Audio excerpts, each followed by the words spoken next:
Hit the ball square on the sweet spot every shot. The Golf Trainer is rapidly becoming the world's best-selling golf training aid. The ball sticks to the club face and shows you the exact point of impact from each practice swing. More importantly, it's extremely effective at fixing a hook or slice because it also shows the exact angle of the club head on impact. Other golf training aids are severely restricted and can only develop certain elements of your swing. With the Golf Trainer, you can perfect your entire swing. The ball is literally as light as a feather, so you can practice safely in your living room, office, or backyard, and the recorder pad transfers from club to club, so you can use all your clubs. There is only one way to get good at golf: plenty of practice. Because PracRite is so much fun and convenient to use, you'll be hitting like a pro in no time. It contains a strike mat, rubber tees, 2 recorder pads, and 2 lightweight adhesive balls that last 5,000 hits each. It also includes an instructional video with the famous whip drill that'll put you in all the right positions the pros use to crush the ball right on target. The Golf Trainer is all about replacing bad swing habits by grooving in a good muscle memory through repetition, and using the Golf Trainer with the instructional videos at our website, comprehensivegolf.com, is the easiest way to fix any swing fault. At Comprehensive Golf, we have an extensive range of free instructional videos, from step-by-step instructions for beginners to swing tips and drills for low handicappers and scratch golfers. We have videos on iron play, chipping, putting, and the mental game, and we have free video analysis software which you can use indoors to easily understand where you are going wrong with your shots. We have several videos for fixing the 4 main problems which cause a slice, which include how to avoid cutting across the ball by developing a good swing plane, how to avoid leaving your club face open at impact by rolling your wrists over in your release, how to construct a stronger grip to square your club face through impact, and how to stay attached so your left elbow folds properly into your follow-through. No matter what your handicap is, the Golf Trainer will improve your game. Low handicappers and professionals use the Golf Trainer for timing, rhythm, and balance. It is great for eliminating unnecessary movements such as a slide or a reverse pivot in order to develop a more compact and efficient swing. And it's particularly good for generating maximum acceleration through the power zone, rather than at the top of your downswing. One of our videos includes the famous whip drill, which will get you striking the ball with very loose arms and generating a much later release, the 2 main secrets the pros use for awesome power and control. With every practice shot, you can see if you are hitting out of the toe, or in on the heel, or right out of the sweet spot, which is where you want to be for maximum control and distance. Nothing fixes a shank quicker than the Golf Trainer. You can see if your club face is open at impact, which will cause the ball to slice, or closed at impact, which will cause the ball to hook, or square at impact for maximum accuracy. So no matter what you are working on, you will be automatically making all those incremental changes that will get you hitting the ball right out of the center of the club with a square club face for maximum distance and accuracy. The Golf Trainer is completely safe to practice inside because the patented balls are very soft and they don't weigh much more than a cotton bud, so they can't possibly go through the window or destroy the family china. The really clever thing about these balls is that they feel the same as real balls when you hit them. They last for thousands of hits, and the recorder pads also come on and off thousands of times and can be easily transferred from club to club. You can use them on your best clubs without any fear of damage. Practicing with the Golf Trainer is a lot of fun. There is nothing on the market that will even come close to shaving as many shots off your game as the Golf Trainer. We guarantee no matter how good a golfer you are, the Golf Trainer will improve your swing or we'll give you your money back. If you are not completely satisfied with your Golf Trainer, within 30 days we will unconditionally refund your money. This product is not sold in stores, so click on the link below to go to comprehensivegolf.com for the most effective strategies to analyze where you are going wrong with your shots and begin playing your best golf as quickly as possible. One of the most important parts of a solid swing is to develop a solid foundation, that is your setup. Without a good setup, you're very unlikely to be able to hit a good shot. Some of the most important parts of your setup are your alignment, making sure that you're square to the target, your posture, making sure all of the angles are correct, your spine angle, and of course, your grip. Let's start with the grip. Here are some of the common problems that people can fall into. First of all, people can turn one or both of the hands around the shaft towards the target. This is known as a weak grip and is quite likely to cause a slicing type of shot. Another is turning one or both of the hands around the shaft away from the target. This is known as a strong grip and is quite likely to cause a hooking type of shot. Another problem that a lot of amateurs get into is gripping the club way too tightly. Now I'm going to show you how to construct the correct grip. start with the left hand. Make sure that the grip runs on a slight diagonal across the base of the fingers of the left hand, starting at the second knuckle of the pointer finger and ending just below the first knuckle on the little finger, like so. When you wrap your hand around the club, make sure that the line formed between the thumb and pointer finger points approximately towards your right ear. When looking down in the address position, you should be able to see 2 or 2.5 knuckles on your left hand. Now, make sure that the thumb is not down the shaft like so, but snugly fitted up so it's not too far below the pointer finger on the left hand. There should also be a slight trigger in the left hand on the pointer finger. You'll see how this works a little bit later. Now, bringing the right hand into play, it runs on a slight diagonal again, just across from that knuckle, just across there like that. Taking the grip around, there should be a V or line formed between the pointer finger and thumb on this hand, and this should run parallel to the line on the left hand. Now, make sure again that you form a trigger on this hand as well. This trigger will be a little bit bigger. Now, this can give you a lot of feel in this pointer finger of the right hand. Now, there's 2 ways to unite the left and right hands together on the club. You've probably heard of the interlocking and overlapping grips. The interlocking grip is simply where the little finger of the right hand and the pointer finger of the left hand interlock, like so. It's going to look something like that. Overlapping grip, this is where the little trigger on the left hand comes into play. The pinky of the right hand overlaps that, like so, and it's going to look something like that. Now, they're both as good as each other, but Jack Nicklaus and Tiger Woods, 2 of the greatest players in history, use the interlocking grip, but most players on tour use the overlapping grip. The main thing is that the 2 hands need to be united together so they form one unit instead of being apart and acting independently. Just to reiterate, the V's or lines on your hands, on the left hand, it should point to your right ear. The V or line formed by the right forefinger and thumb should point parallel to that, so it'll point just slightly outside of the right ear. And the way that the V or line on the right hand is formed is this thumb should be placed opposite the forefinger on the grip.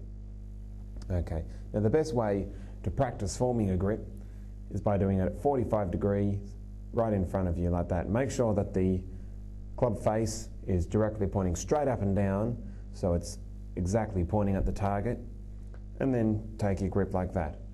Now, when you take your grip, make sure that there's at least the grip cap showing above the butt of your left hand. You can get into a lot of trouble if your hand is off the end of it. You'll lose a lot of control. Now, the extra pressure points, where you should feel extra pressure in your grip, are the last 3 fingers of the left hand. Now, this is so the butt of your left hand is always pressed against the club, so at the top it doesn't come out, but those 3 fingers hold it in. Another place where you should feel just a little bit of extra pressure is the right palm pressing down onto the left thumb, and the trigger finger in the right hand should have a little bit of extra pressure there. Now, the amount of pressure, when someone tugs the club, it shouldn't come free from your hands like this. It should, if it's pulled, it won't just stay exactly still, but if it's pulled, it should be able to slightly come out, but not come all the way out. Now, when you look down at your grip, you should be able to see 2 to 2.5 knuckles, like so. If the grip is too weak and you can't see any of the knuckles, you're more likely to hit a slicing type of shot. If the grip is too strong and you can see 3 or 4 knuckles like that, you're more likely to hit a hogging type of shot. Now, the other important part about the grip is that the left thumb is placed in between the meaty pads on the right hand. That way, you're much more likely to get the right line for the V or line on your right hand. Once you have the grip right, the next thing to focus on is your stance. We'll start from the feet up, particularly the width of the stance. the insides of the heels should never be more than shoulder width apart. For the driver, they will be close to shoulder width apart, and for each other club, they will come in according to the shorter the club, the thinner the stance. But that's more of a feel thing. There's no exact rules on that.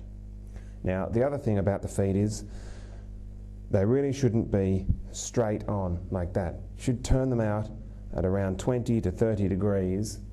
That gives you a lot more freedom to swing back and forth. If they're pointing straight ahead, it restricts your motion. So make sure they're about 20 to 30 degrees out. The next part of the stance is very important, the ball position. Now, starting with the one wood, it should be placed opposite the inside of your left heel. With the one wood, you actually want to have an ascending blow, so you're actually hitting the ball on the way up. The bottom of the swing is actually directly opposite the sternum, and that's how we get the ascending blow with the driver. It's ahead of the sternum at impact. As you get into the shorter clubs, the further the ball should be placed back in your stance, until with a 9-iron it will be about 4 to 5 inches inside your left heel. This creates a descending blow instead of an ascending blow. The other reasons that ball position is so important is that when you're swinging through the arc of the swing, if the ball was positioned too far back, the club face is still open at that point. You'd be hitting it way out to the right. If you put the ball too far forward in your stance, the club head has come around through and now it's facing too far left. You'd be hitting it way left. So with the driver, if it's placed opposite the left heel, the driver is a slightly longer swing than with the shorter irons.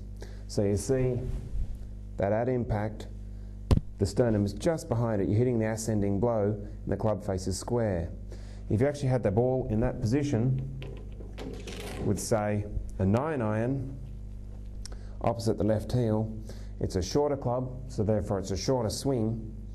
You'd find that you would come through square, and by the time you reached just opposite your left heel, the club face is closed. So the shorter the club, the further back it should be in the stance to create that descending blow, much more crisper contact, sending the ball higher in the air. Also, because it's a shorter swing, your sternum will be further back in the stance at impact. Make sure you get your ball position right. If your shots aren't going where you want them to, it's probably one of the first things you should look at, your ball position. I'll bet you if the ball's going right, you place the ball too far back in your stance. Conversely, if you're hitting the ball left too often, it's probably, or it could be, that the ball is too far forward. So make sure you check that if you're not hitting the ball very well. Now, the next point in the setup is the knees. When you bend the knees, make sure that because we've turned our feet outward, the knees should go over the top of your feet. That is, you should get a slightly bowed look. Not in like that, make sure that there's a slightly bowed look. That means that the knee is directly over the ball of the feet. Moving up towards your hips, you should have a slight tilt upwards with your hips. Your left hip should be slightly higher than your right hip if you're a right-handed golfer. This actually creates the spine angle that you want. The spine angle should not be straight up and down, it should be slightly away from the target like that. And tilting your hips and pushing them slightly forwards as well will help create that. Now, the hips should actually bend right from the hips, not the lower back. Make sure that you're bending from the hips. Just stick your bum out a bit and have a nice flat lower back. That's important. That helps you maintain your spine angle throughout the swing and creates a much more athletic swing. Now, moving up from there, the spine angle, as I just mentioned, should be just slightly back from straight up and down. Make sure it is slightly back. And you create that, as I said, by tilting the hips slightly up, putting them slightly forward. And the spine angle should be slightly back like that. After you've got your spine angle correct, that is slightly tilted away from the target, the next point to think about is your head. Particularly, make sure that the chin is up and slightly to the right. This allows the shoulders to turn freely underneath the chin. If the chin is down, when you turn back, your head's got to turn with it. Or if you're going to keep your head relatively still, you won't be able to make a full shoulder turn. So make sure the chin is tilted up and slightly to the right. We'll talk about this a bit more later, but you also have to make sure that the eyes are still parallel to the target line when you do that. It's important that at address your elbows face inward and upward. That is to say, they're not pointing outwards where the left elbow is pointing towards the target and the right elbow is pointing away from the target. Make sure they're in this position where if you drew a line from the elbows backwards, it would hit your hip. And that's on both arms, your right and your left arm. So they're in a position like this, not like so. Bring them in. Now this is important on the left arm because when you come back through impact, you're able to square the club face a lot more easily. If the elbow is pointing out towards the target, it's very easy to leave the club face open when coming through impact. Also, with the right elbow pointing in towards that hip, that helps it fold correctly on the backswing.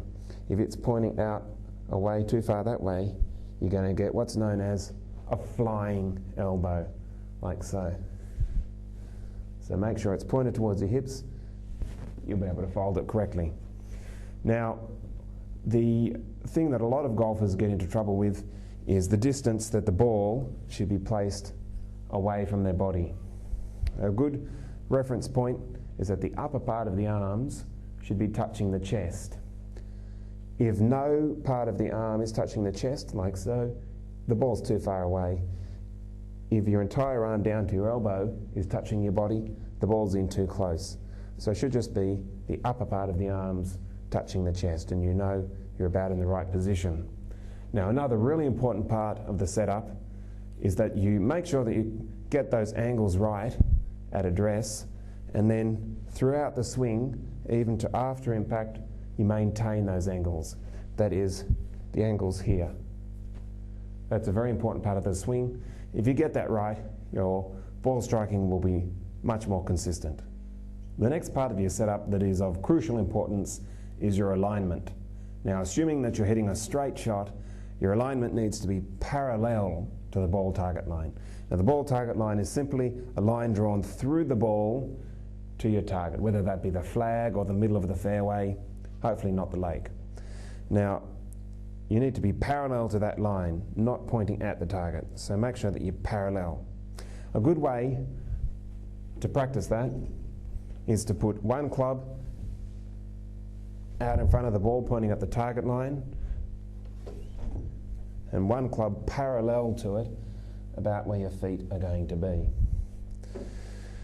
Make sure that your feet, knees and hips are parallel to that line and that your shoulders are just slightly open to that line, only a couple of degrees. You also need to make sure that your eyes are in alignment with that. They've got to be parallel. Even when you've lifted your chin up and turned it to the right, make sure that your eyes are parallel. A good way to practice this is to put a club parallel with your eyes, and when you tilt it, you can see whether you're off to the right or to the left or parallel. That's very important. Now, of course, this may sound simple, but you've got to check every time that your club face is pointing directly at the target. That is of absolute importance. Just to show you this from another angle, the feet, knees and hips should all be parallel to the target line. The shoulders should be slightly open, not too far, not closed, just slightly open to the target line, and make sure that your eyes also are parallel to the target line. Now, this may seem like an obvious point, but at setup, make sure that the ball is set up in the middle of the club face, not out of the toe or out of the heel, but in the middle. Also, with a wood up on a tee, particularly a one wood, start with the club hovering up off the ground, not grounded. Now we're going to go through all of the checkpoints in a technically correct swing. The first checkpoint after address is the takeaway position. Now we're going to make this position when the butt end of the club is opposite your right thigh. If you're looking at yourself in a mirror, the butt end would be opposite your right thigh. The correct way to move into this position is by moving the club, hands, arms and body, particularly the shoulders, away in unison to get to that point. Not where the arms move independently of the body, but everything moves away together. Good way to check you're in the right position is to grab a club, put it in between your feet, behind your left heel and in front of your right toes, and move everything away in unison. When the club you're holding is parallel to the club on the ground, the club face of your club should also be parallel to that club on the ground.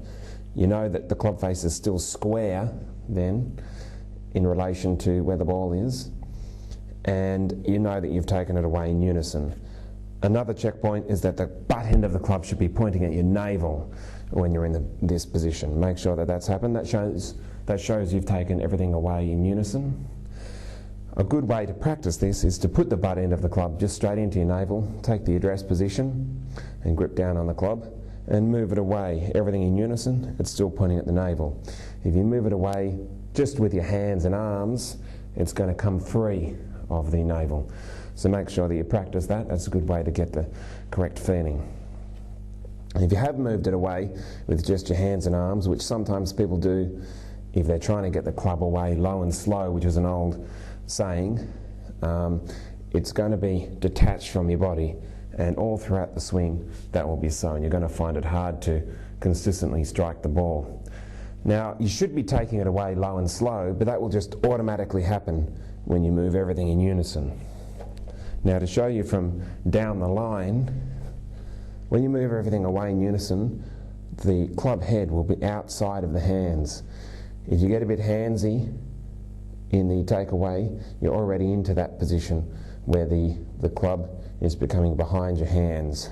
So the correct takeaway position has the club low and slow, outside the hands, everything moving in unison. Now this position is a really important position. A lot of the top players, in fact most of the top players, say that if you're going to get any positions right in the swing, it should be your address and your takeaway. Jack Nicklaus said the first 18 inches of the swing are the most important. That's because this part of the swing you can consciously control. After that, everything's pretty much a reaction. It's happening too quickly and you can't fully consciously control it. So make sure that you practice this takeaway and getting into that position quite often. The next position from there is moving the club until it is parallel to the ball target line and parallel to the ground. To get to that position from the first position, what you're doing is continuing the rotary motion of your body and just starting to hinge the wrists. Now you know you've hinged the wrists correctly when the club face is perpendicular, should be pointing straight up and down. This is all assuming you're hitting a straight shot, of course. So you move into that position by rotating the body a bit further. The weight is moving onto the right side even more so. And you've got to make sure in this position that the club face is perpendicular, straight up and down like so, not closed or open. Make sure you keep the dish angle that we talked about at address, keep that in the left wrist. And another point to check is that the butt end of the club is just outside your right foot if you draw a straight line downwards. This shows that you've maintained the relationship between your arms and your body and you're getting a nice wide arc. This is going to give you heaps of power when you come back down. Another thing to notice is that throughout the takeaway and into this next position, the relationship between your left arm and your chest is being maintained. If you lose that relationship where they're not touching as they were at address, you're going to be outside the line, or if it comes inside the line, that's when it's touching all the way down. As we said before, in the address position, you only want the upper part of the arms touching the body, and that should be maintained through this position. Now in this position, the butt end of the club will be just on the outside of your right foot. This is giving you the massive arc that you need to hit long balls like Tiger or Ernie Els and these sorts of guys. Now if you've come in too close in here, you're going to lose that, and you're going to have much weaker shots. You're going to be coming down on the ball too much. If you're trying to extend it out too far, you're losing that relationship between your arms and your body, and everything becomes out of unison. You're going to find it very hard to hit straight shots. You might hit pretty long shots, but they're not going to be anywhere near the fairway. So make sure that you keep the relationship between your left arm and your chest into this position, and that'll make sure that the butt end of the club is pointing just outside the right foot if you draw a straight line down through it. Now, also in this position, when you get back there, the club should be parallel to the ball target line. If you're getting it inside the ball target line, you're going to cause all sorts of problems. When you come back down, you're probably going to be in that same position. You're going to hit massive pushes, or you might flip it over and start hitting hooks. Same, if you're outside the line like that, when you come back down, you're going to be outside the line again. You're going to come across it, hit massive cuts, or you're going to, if the club face is closed, you're going to hit big pulls. So make sure also that the club shaft is parallel to the ball target line. And from there, moving up to the next position, the rotary motion of the body continues and the wrists set even further. And this position will make where the left arm is parallel to the ground. Now when the left arm is parallel to the ground, it shouldn't be parallel to the ball target line like so. It should be just inside it. So if you draw a line along that arm, it'll be pointing just to the right of the target. Now in this position, this is a position where a lot of good golfers will check their swing plane. The way to check the swing plane is to grab a couple of clubs and put them along the ball target line, and when you get into this position, the butt end of the club should be pointing at those clubs on the ground. That shows you that you're on plane. Just to show you in further detail, this is an important position. You've got to make sure you're on plane here. If the butt end of the club is pointing outside the ball target line like that, you're going to be flat. And when you get to the top of the swing, you're going to be laid off. And when you come back down, you're going to have a lot of problems. Same, if the butt end of the club is pointing inside the ball target line, when you get to the top, you're going to be inside the ball target line, and you're going to have problems coming back into the ball again. So make sure that at this point, the butt end of the club is pointing down at the ball target line. That's very important. Now, another point to note here is that the club face should be parallel to the left forearm, as it should be throughout the swing. Now, the way to do this is to maintain that dish angle that we talked about at the base of the left arm, at the left wrist, that we talked about at address. If the left wrist is bowing like that, you're going to have a closed club face and probably going to hit a hook or a pull or something. If the angle of this left wrist is too large at this point, it's going to be open and you're going to hit slices from there. So make sure that the club face is parallel to the left forearm, and you can make sure that you've done that if you've just maintained that dish angle that you created at address. Also, you can see here that the left arm is not parallel to the ball target line, it's just slightly inside it, as it should be. The next position that we're going to show you is the top of the backswing. So from that last position where the arm is parallel to the ground, to move into the top of the backswing, it's simply a rotary motion of the shoulders, turning them, if you can, to 90 degrees or further. But if you don't have that much flexibility, don't worry about it. Just turn them, as far as you can. Now, if you have turned your shoulders 90 degrees, you're going to be approximately in the position where the club is parallel to the ground. Now, when the club is parallel to the ground, it should be parallel to the target line. The golf swing basically is a rotary motion along a swing plane. Now, this swing plane is on an angle along the ball target line, back around behind you like that. Now, if you're on plane, as we talked about in the last position, where the butt end of the club is pointing at the ground, you just move further around on that plane, and if you're at parallel, like I said, it's going to be parallel to the ball target line. If when you're on this plane, you move around further on that plane and you've gone just short of parallel, the club will quite naturally be pointing out that way from the target, out to the left. Don't worry about that, you're not laid off. You're just swinging on plane and you're just short of parallel. Same if you go through parallel to the other side of the plane, it's actually going to be pointing to the right of the target. Now that's okay too. Most coaches will tell you don't go past parallel, but if you're flexible enough, well, John Daly can do it, so he's a pretty good player. So what you want to do from that position, it's a rotary motion to the top. If you're just short, it's going to be pointing out to the left. If you're just past it, it's going to be pointing out to the right. Now also in this position, you want to have the club face parallel to the left forearm. You can check that in if you have a camera or a mirror, but another way to look at it is that you maintain that dish angle at the back of the left wrist that you started at address. If you've got that, the club face will be parallel to the left forearm. Now, this is another important position, as they all are, but this is where, from the top, that's the top of the backswing, and you're going to swing down to impact. It's a position that a lot of golfers have a lot of problem with, being laid off this way. That's what we call laid off. So you've come off plane. If you're on plane there, you're probably not going to get into that position. That's why that position is so important. But if you find that you are getting laid off at the top, you're going to have a lot of problems coming back into the ball. Same, if you're coming in here in the last position where the butt end of the club is pointing inside the ball target line, that's when you're going to find yourself coming across the line like that.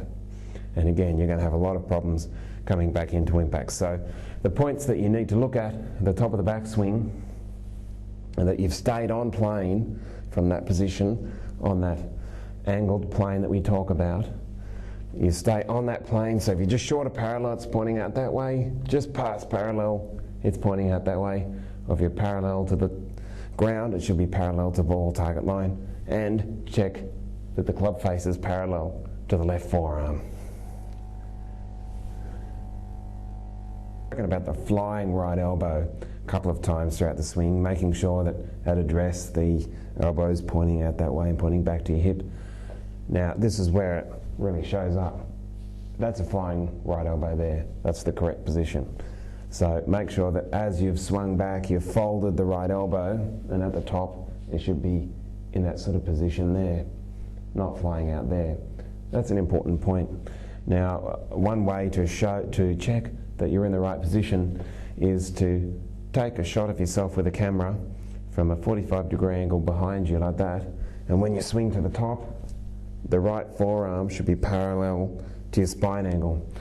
That shows you that you're in the right position there. An important point to note about the entire backswing is that the flex of the right knee must be maintained all the way to the top of the backswing. You don't want to straighten it at all. You want to keep it flexed like that, not straight. And this creates a huge amount of torque where the upper body is coiling around and the lower body is resisting, especially the flex in the right knee. The left knee will be naturally drawn in. Don't deliberately move it in, but it will be naturally drawn in. That creates a lot of power where the upper body is turning and the lower body is resisting, and it creates a lot of power on the downswing and therefore a lot of distance. The first position after the top of the backswing is a mirror position of one that we achieved on the backswing, and that's where the left arm is parallel to the ground.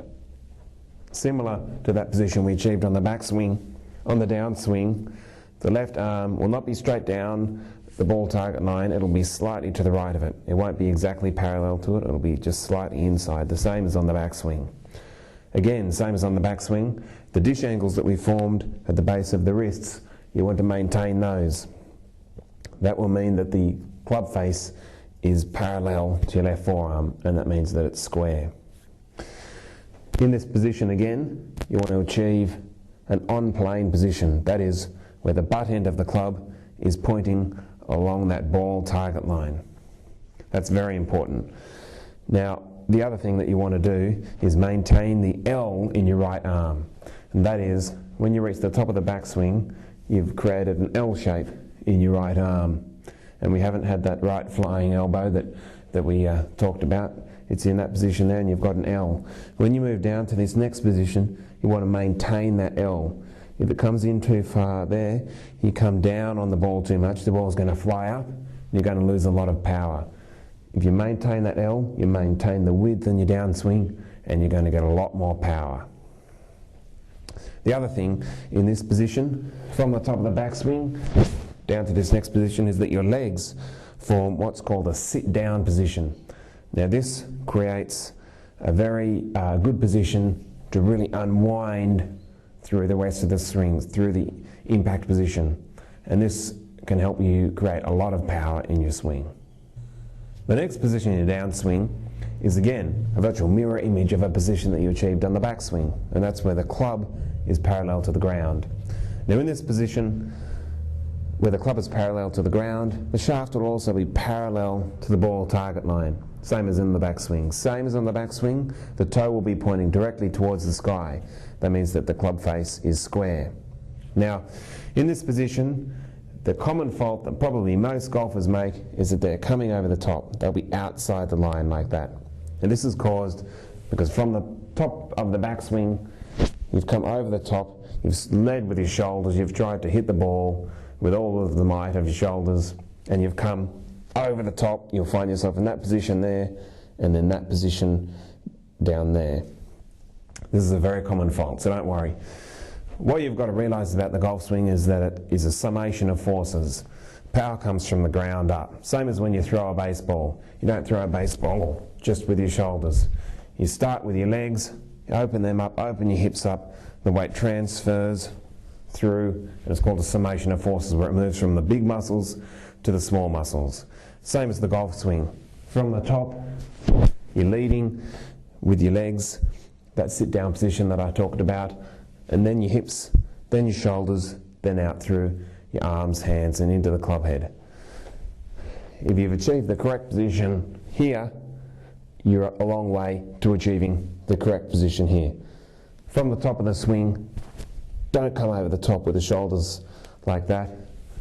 Come from the inside and make sure that in this position, once you've reached here, you're starting to unleash your hips. Don't unleash your shoulders right from the top. Leave your shoulders until you get down towards the impact position. Then you can rip them through and show everyone how long you are. The next position that we're going to talk about is the all-important impact position. Moving down from the last position we talked about, a rotary motion of the body as well as the unleashing of the wrist hinge that you've created is going to square the club face through impact. A few of the points that you need to look at impact is that your spine angle should remain constant. In fact, your spine angle should remain constant throughout the swing. And that is, the spine angle that you created at address like this should be maintained. You shouldn't be moving across like that. That should be maintained that way. As well as the spine angle looking down the line. That angle that you created at address there should be maintained. There should be no raising or lowering of that spine angle. So that's important, and it should be maintained through impact. At impact, the hips will have been unleashed and they will be turning around about 45 degrees to the ball target line, like so. And the shoulders, the shoulder line will be around about 10 degrees open. These will not be square. That was a bit of an old myth that the shoulders should be square at impact, but they will in fact be open at impact. Now, through the impact area, there's a strong correlation between your elbows and your hips. Particularly the right elbow at impact will be just in front of the right hip there, and the left arm will be, same as we talked about at address, the top part of the left arm will be touching your chest, and that will be there at address, at impact again. And in fact, the impact position is very similar to the address position.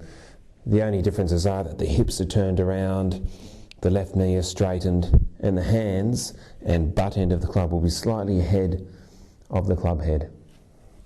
Now, of course, at impact, the main thing that you want to do is have the club face square, assuming we're hitting a straight shot. coming from an inside the ball target line, coming from that position down through impact, you want the club face to be square. To do this, you want to maintain those spine angles. If you get ahead of the ball like that, the club head is going to be open.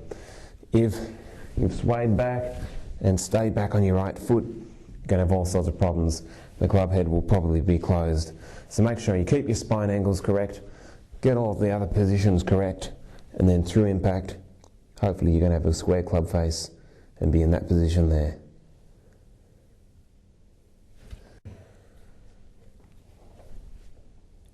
The impact area all through this zone is called the power zone. In the golf swing, you want to rotate to the top, creating that torque, start down slowly, and then when you're getting through these areas here, this is the power zone coming through impact. This is where you want to rip the ball.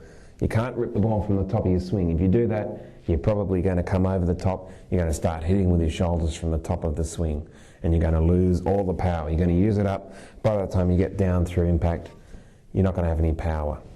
You need to get to the top of the backswing, let it go, and then rip through the impact area. If you've done this correctly, you'll find yourself in the next position that we're going to talk about.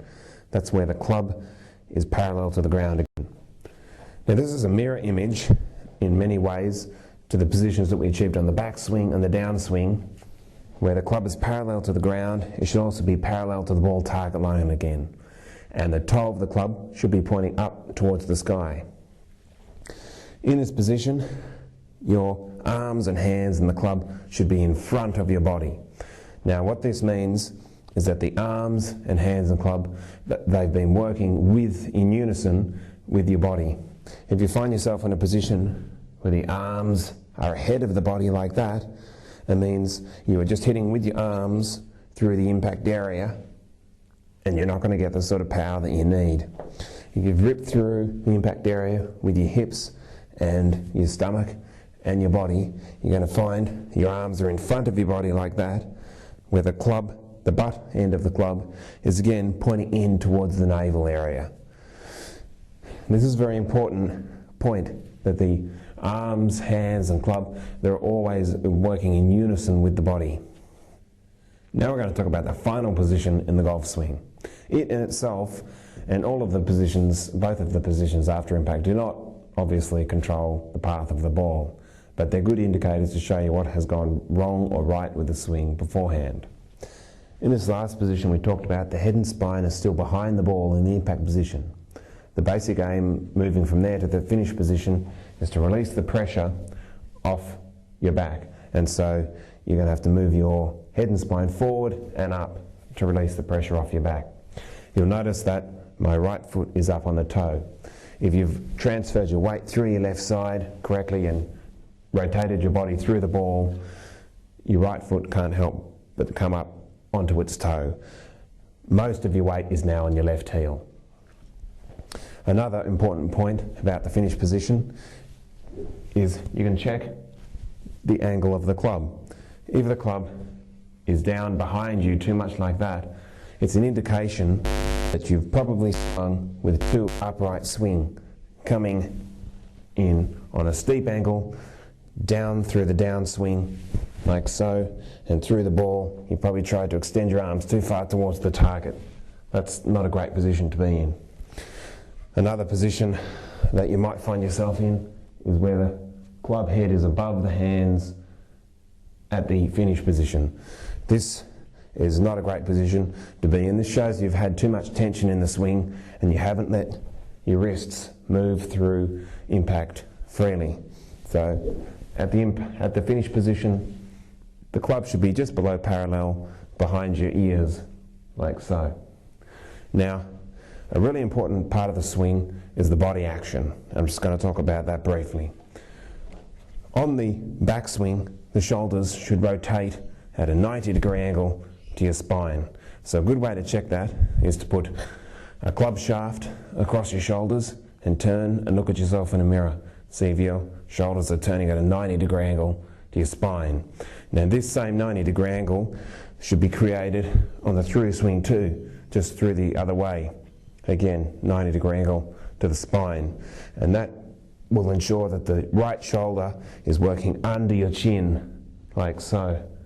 Instead of what a lot of players will do is come from the top of the backswing here, they'll come over the top with their right shoulder.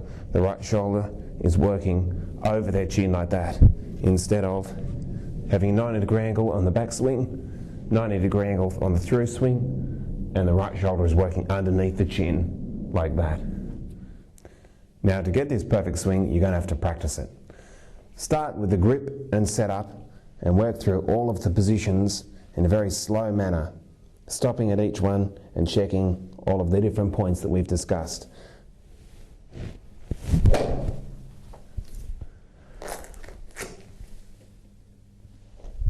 Now, when you go through them, make sure that you stay very relaxed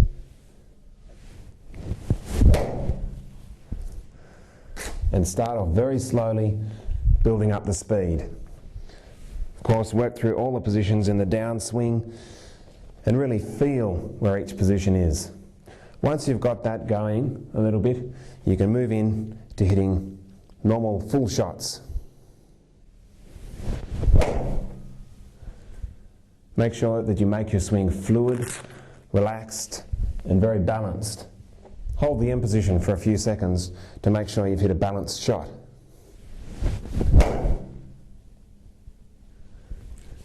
And of course, check the position where you're hitting the ball. And remember, practice makes perfect.